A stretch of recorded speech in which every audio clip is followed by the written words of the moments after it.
بسم اللہ الرحمن الرحیم۔ آج نیا سال شروع ہوا ہے۔ یہ دنیاوی لحاظ سے 2023 شروع ہو رہا ہے آج، تو لوگ ایک دوسرے کو مبارکباد دیتے ہیں۔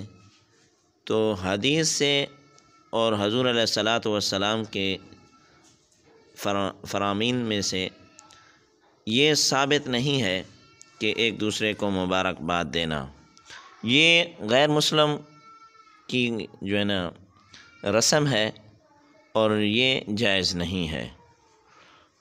اور ہمیں جو ہے فکر کرنی چاہیے کہ لوگ خوش ہوتے ہیں، تو ہمیں جو ہے فکر کرنی چاہیے کہ ہماری زندگی میں سے جو ہے نا یہ ایک سال کم ہوا ہے، اور ہمیں جو ہے نا صحیح معنوں میں نماز کا پابند ہونا چاہیے، حضور علیہ الصلاۃ والسلام کی سنت کا پابند ہونا چاہیے، اور ہمیں جو ہے نا موت کی تیاری کرنی چاہیے۔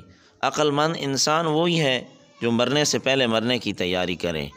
تو اللہ جل جلالہ کی ذات مجھے اور آپ کو اس پر عمل کرنے کی توفیق عطا فرمائے۔ صدق اللہ العظیم۔